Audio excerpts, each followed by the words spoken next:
How does it feel to be useless, son? My mom laughed in front of everyone. I smiled and said, pretty good, since I just stopped paying your rent. Her face turned white.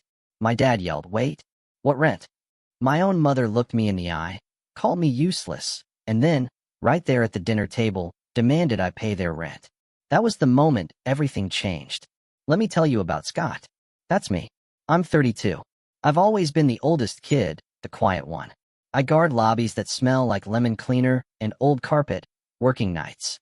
I know every camera code, every stairwell echo, every coffee machine that squeals like it's dying. And I was also the guy my family called for everything.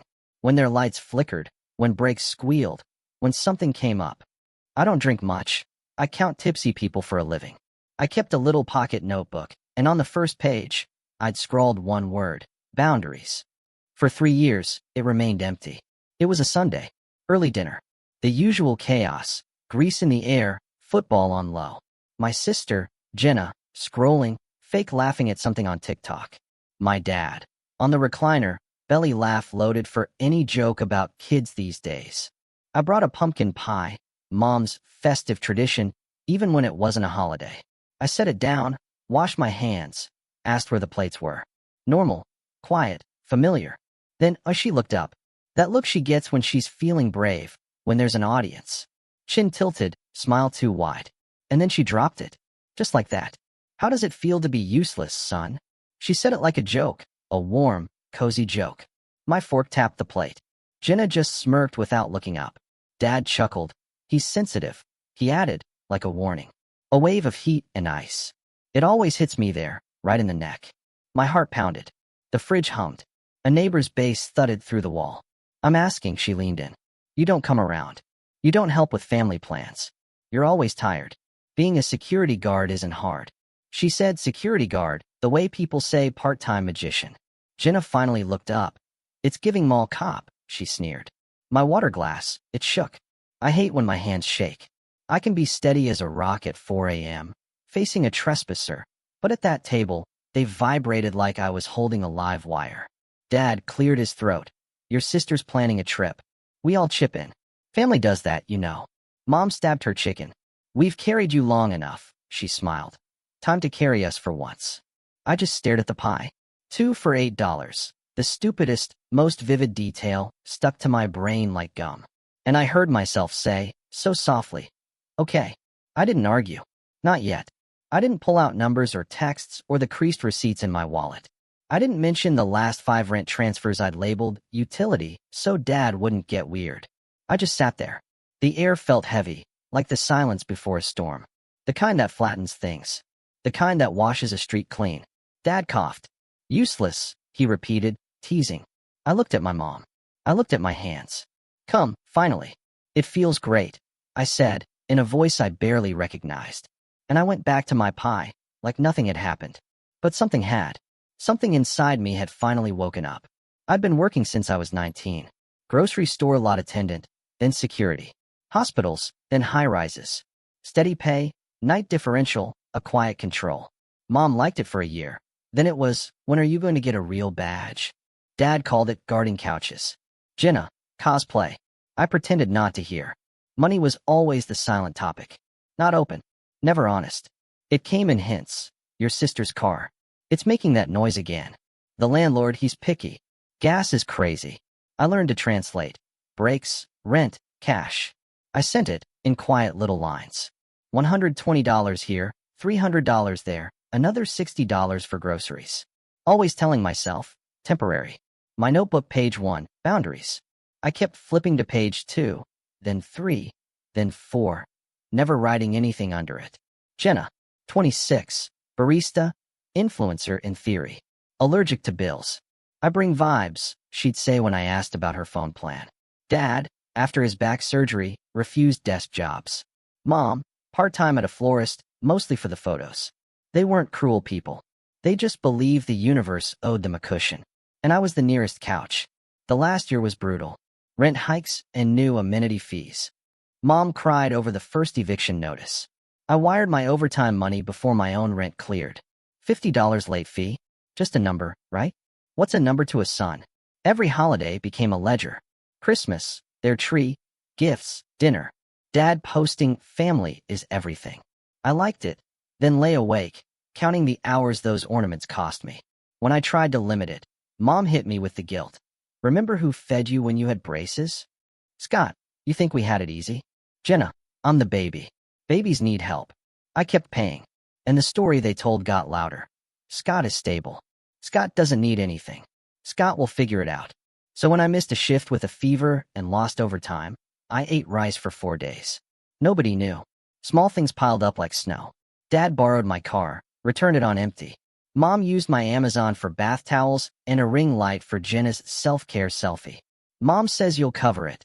Jenna texted with a heart emoji. A heart. The Fam Jam group chat. Memes, chain prayers, and demands. Scott, be a good son. Don't be dramatic. Stop acting like a stranger. I typed, I can't keep doing this. 3 dots danced. Then, we didn't raise you to be selfish. Dad, a thumbs down. Jenna, fake tear selfie. At work, I was ice. At home, the doorbell made my heart sprint. The first real crack came in July. Mom called, whispering, don't tell your father. We're short this month. Just this once. It was never just this once. I sent $900. She sent a heart emoji and a photo of a casserole, like it was part of the receipt. 2 weeks later, Dad announced a barbecue for family morale. He asked me to pick up ribs. Ribs, charcoal, soda, a tablecloth, and ice. I carried out the trash while they debated a new TV. Scott's got a Costco card. Jenna chirped. Mom blamed a new system for early rent. I believed it. Believing is easier than fighting. Then there was Jenna's accidental credit card hold, $240. Then $84. Then $19.99 every month for a streaming service I don't use. When I confronted her, chill, I was going to cancel. She never did. I did, months later. I kept notes. Not to weaponize. To stay sane. August, $300 parking tickets. September, $150. Jenna's books. She's not in school. October, $200. Mom's prescription. It was a facial. Each line. I felt less like a son, more like a glorified ATM that sometimes laughs at Dad's jokes. Thanksgiving. Dad toasted the provider. Everyone clapped. He nodded, but didn't look at me. I bit into dry turkey. Tasted metal. December. New uniform, new supervisor, new hours. 7 a.m. home. Sleep till afternoon. Mom called every noon. You're hard to reach, she'd say, like my sleep was an inconvenience. Then January hit. The eviction notice. Not a whisper. A red stamp. Mom sent a photo to the group chat. 9 crying emojis. We can't do this alone. My bank app. The floor tilted. Money barely. My rent due in 5 days. Their rent. If I covered theirs, I'd be late again. Landlord's warning. The fee. I thought of Dad's laugh. Jenna's nails. Mom's casseroles. My boots by the door. I sent it. That night, cereal with water. Cardboard and regret. This was the last time. No more. I wrote in my notebook. Then closed it. The words felt silly next to my choices. 2 weeks later. Sunday dinner. Family time. Mom said all sparkles. I brought the pie. Washed my hands. Sat down. And she said it again. How does it feel to be useless, son? She laughed. The room tilted. Only this time, it didn't knock me over. It just shifted my perspective. Every joke had a bill attached. Every memory, a price tag. They were presenting me the tab, with a smile. I didn't flip the table. No grand speech. I just ate my pie. I looked calm. But inside, something finally stood up. I didn't plan a confrontation. Not really. I planned facts. Monday, 2:10 a.m. I printed bank statements at the lobby printer. Line after line, their names in the notes. I took photos of the red-stamped eviction. I screenshotted Mom's just this once text, and Jenna's that said, you're dramatic, but thanks. I slid them into a cheap folder with a cracked spine. Evidence. Not for court. For my own shaking hands. Wednesday. Dad's birthday dinner. Same apartment. Louder. Pizza boxes. Classic rock. New 55-inch TV on the wall. I stared at it. Like it. Dad puffed up. Got a deal. I looked at Mom. She looked at the TV like it had fallen from heaven. Jenna took a selfie, screen behind her, captioned, Family Vibes. We sang. Dad made a loyalty speech. He always does. Then Mom turned to me, in front of everyone. 2 aunts, one uncle, a couple cousins who only show up for food. Scott, say something nice. Your father thinks you're mad at us. I open the folder. My hands. Steady. First page on the table. February 3rd, $1,200 rent. Next. March 4th, $900 rent. Next.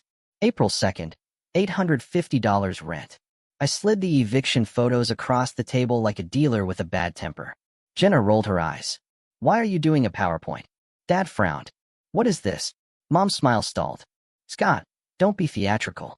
I'm not, I said. I'm stating facts. I looked at Dad. You asked me to carry you for once. I have. For a year. Quietly. You can call me a lot of things. Useless isn't one. Mom laughed, brittle. Oh, please. You wanted to. Nobody made you. I nodded. Right. Nobody made me. I chose. But you don't get to erase it and write a different story. So here's mine. I took a breath. I've been paying your rent. I've covered your utilities when you forgot. I paid Jenna's tickets and her subscriptions and her nails, disguised as textbooks. I did it because I love you. And because I'm stupid sometimes. I did it until I couldn't breathe. The room went wrong kind of quiet. The TV reflected faces I barely recognized. Dad's voice boomed. Rent? What rent? I held his stare. Your rent. I tapped the page. The line that says rent. The one after the eviction photo. The one you covered with a new TV. He shot up so fast his chair skittered. You don't talk to me like that in my house. It's not your house if someone else pays for it, I said. My voice scared even me. It was so cold. Aunt Lisa started. Guys, maybe sit. She stopped. Because Mom was clapping. Slow. Sarcastic. Claps that made my skin crawl. Congratulations, she sneered. Do you want a medal for being a son? I want boundaries, I said. So here they are. I folded the folder shut. I'm done. Mom froze. Done with what? Paying, I said. The rent. The fees. The emergencies that aren't emergencies. The trips, the nails, the ribs, and the ice, and the TVs that happen to show up when the landlord calls. Jenna scoffed. You can't just stop. Family doesn't stop. Family also doesn't humiliate and call names and treat someone like I was just there for payments. I countered. So maybe we can stop doing both. Dad jabbed a finger at the door. Get out. Gladly, I said. But first, I slid one last page onto the table. I canceled the autopays that had my card on them. The internet, the phone bundle, the streaming. You've got until the end of the billing cycle to switch. I'm not cutting you off mid-show. I'm not a monster. Mom's face drained of color. You what? I set a boundary, I said. Like adults do. Jenna lunged for the paper. You're ruining everything. She meant her shows. Her easy life. I picked up the folder, tucked it under my arm, and stood. I love you, I said. But I won't be your bank. Nobody spoke. The song on the speaker hit a bright chorus, like a soundtrack for a different movie. Dad's hand shook. Mom stared at the TV. Jenna typed furiously. I walked to the door, opened it, and stepped into the hallway. The air tasted cold. For the first time in years, the word on page 1, boundaries, felt less like a joke and more like a door I could finally close. That first night after the confrontation, I expected panic. Pacing, second-guessing. Instead, 8 hours straight sleep. Mouth dry, arm numb. Dreams of nothing. Morning came with a notification storm. Missed calls from Mom. Call me now. We need to talk. You're being cruel. Then Dad. Man up. Then Jenna. You're done when I say you're done. Followed by a photo of her middle finger. Classy. I went to work. Swiped in. The lobby still smelled like lemon cleaner and old carpet. But this time, it didn't smell like obligation. By noon, Fam Jam was a courtroom. Aunts weighing in. You can't abandon your parents. Cousins I hadn't seen since 2017 sending Bible verses. Someone wrote, honor thy father and mother, like it was a credit agreement. I typed one message. I won't discuss money in the group. If it's about rent, the answer is no. Then I muted the chat for a week. Day 2. Email from my landlord. Rent processed on time. I stared at those words like they were art. On time. 2 words I hadn't seen in months. I made eggs and toast. Ate like a king. Day 3. Jenna posted a public service announcement. Don't have kids if you expect them to pay your bills. She tagged me. I didn't bite. Blocked her for 24 hours. Not out of anger. Out of peace. Bills started bouncing. Streaming services, then the internet. Mom called at 10 p.m., whispering like it was a hostage situation. The Wi-Fi's down. Your father's missing his show. Call the provider. Switch the card, I said. You think we're rich? She snapped. I think you're capable, I replied. She hung up. Day 6. Aunt Marcia's long Facebook message about how we all sacrifice for family, and your mother carried you for 9 months. I typed. I carried them for 12, then deleted it. Sent, hope you're well instead. Small muscles in my chest, ones I didn't know I had, unclenched. The first real fallout. Day 8. Mom texted a photo of a letter. Final notice. Their landlord wanted the full balance by Friday. She called, sobbing. They'll throw us on the street. I sat on my bed, boots by the door. That old urge bloomed like a rash. Asterisk fix it. Hurry. Be the net. Asterisk I opened my notebook. No more rent. No more guilt. If they get evicted, it's because they made choices. My hand steadied just reading it. Mom, you can sell the TV. You can call the church. You can talk to the landlord about a payment plan. I'm not paying. Her voice went from warm to ice in a second. So you want us homeless? I want you responsible, I said. I want you honest. She hung up. 10 minutes later, the group chat exploded with a paragraph about how I was abandoning them. A cousin I barely know wrote, could never be me. Muted again. At work, Pete, the doorman, noticed. New haircut, he joked. New boundary, I said. He laughed, didn't quite get it. Then he told me about his divorce, how he slept for the first time in years. Sometimes, people understand without knowing why. Day 11. Dad called. No hello. You think you're a big man, he barked. Cutting off your family. I didn't cut you off, I said. I cut off the card. We gave you everything, he snapped. You gave me life, I said. Thank you. The rest I worked for. He breathed hard into the phone, like a bull. Then he said, Jenna needs a new tire. It's dangerous. Then she should stop texting while driving and save money, I replied. Or take the bus. He cursed, hung up. Day 14. Something shifted. Jenna texted at 2 a.m. Are you awake? I was at work, watching a maintenance guy replace a flickering bulb. Yeah, I typed. A long message came through. Not an apology. A story. Manager cut shifts. Trying stuff. Mom calls her a victim. She ended with, I hate you for making mom cry. I typed back, I don't hate you. I hate what we're doing. I even offered a budget template. She replied, I knew you'd cave, and asked for $200. I didn't send it. Day 16. The internet in their apartment cut out. Jenna posted a tearful video about toxic family. A girl from high school commented, Girl, you're 26. Pay your Wi-Fi. I screenshotted it. Felt petty for 5 minutes. Felt better for 10. A week later, Mom called. Her tone was different. Not ice. Not sugar. Just tired. We talked to the landlord, she said. He's giving us 2 weeks. That's good, I said. Did you sell the TV? Silence. Then a sigh. Your father says it's the only joy we have. The only joy you have is a TV? I asked. Not each other. It came out harsher than I meant. She didn't answer. Then, like a reflex, she slid back into script. If you were a real man. I am, I said. That's why I'm not paying. She hung up. Again. That night, I took a different shift. Walked out at 12:07 a.m. Air was crisp. Didn't check my phone. Took the long way home. Bought a cheap plant from a bodega. Thrives on neglect, the clerk said. I put it on my kitchen table. Named it later. 2 days later, my cousin Miguel called. Quiet like me. Works double shifts at the warehouse. Saw the chat, he said. Just wanted to say, I get it. I leaned against the counter. Tears pricked, unexpected. Thanks, I choked out. How's your back? He laughed. We talked about nothing. For 10 minutes. It was the most family I'd felt in months. End of week 3. Voicemail from Mom. No tears, no script. Just this. We sold the TV. A pause. We're talking to the church about help. Your father is looking into part-time at the hardware store. She inhaled, like it hurt. You made your point. I still don't like how you did it. But, we're doing something. I listened twice. Didn't cry. Didn't dance. Sat on my couch, staring at the plant named later. Felt something like a knot loosening. The group chat went quiet after that. Not totally. Still memes. Still Aunt Marcia's chain prayers. Still Jenna's filtered selfies. But the requests with my name?